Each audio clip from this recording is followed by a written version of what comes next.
Hello বন্ধুরা, আজ আপনাদের কাছে কাঁচা আম দিয়ে বাটা মাছের চচ্চড়ি রেসিপি নিয়ে এসেছি। তার জন্য আগে থেকে বাটা মাছ কেটে ধুয়ে ভেজে রেখে দিয়েছে। ভাজাটা আর দেখায়নি। এবার তেল গরম হয়ে গেছে, ওই তেলে একটা বড় সাইজের পেঁয়াজ কুচি করে দিয়ে দিল। একটু লাল করে ভাজা হয়ে গেলে এতে মা একটু জল দেবে যেন পুড়ে না যায়। তারপর রসুন বাটা দেবে। একটু জল দিয়ে দিল, এবারে রসুন বাটা দেবে, হাফ চামচ মতন রসুন বাটা।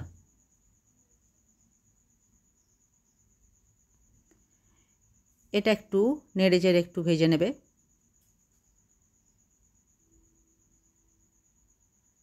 তারপর এতে পরিমাণ মতন নুন দেবে।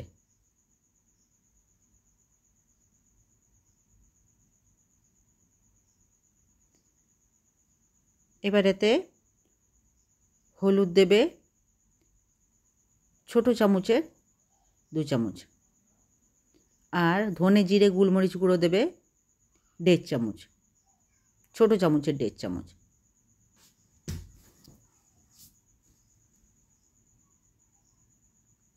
এবং ভালো করে তারপর কষে নেবে।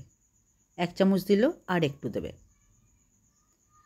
এবার খুব ভালো করে কষে নেবে। এই সময় আপনারা যেমন ঝাল খাবেন সেরকম লঙ্কা গুঁড়ো এবং কাঁচা কিছুটা লঙ্কাও দিয়ে দেবেন। বাটা লঙ্কা দিলে বেশি ভালো হবে। খুব ভালো করে কষতে হবে যেন মশলার গন্ধ এবং রসুনের গন্ধটা চলে যায়। তারপরে ভালো করে কষার পর এতে ঝোল দিয়ে মাছগুলো দিয়ে দিতে হবে। ভালো করে কষা না হলে ঝোলেতে গন্ধ করবে। এটা কাঁচা আম দিয়ে বাটা মাছের চচ্চড়ি তৈরি হচ্ছে, সেই জন্য এতে ঝোলটা কম হবে। আর আমগুলো একটু টক হলে বেশি ভালো হয়। আমগুলো ছিলে ছোট ছোট করে টুকরো করে নিয়েছে।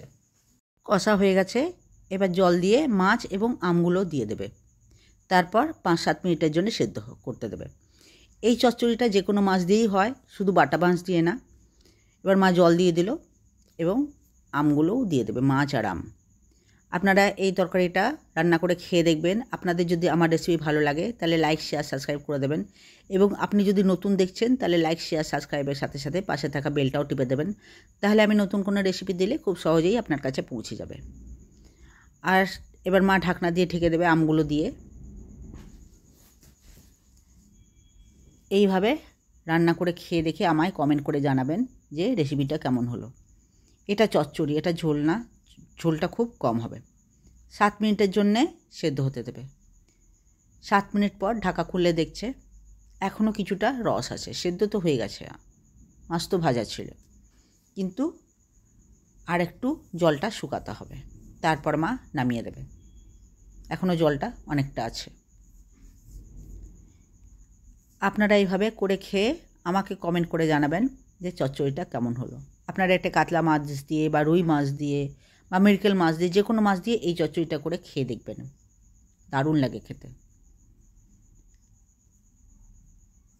জলটা প্রায় শুকিয়ে গেছে, এবারে মা নামিয়ে দেবে। অনেক দিন আমার রেসিপি দেওয়া হয়নি, বাড়িতে মা অসুস্থ থাকায় আমি কোনো রেসিপি দিতেই পারছিলাম না।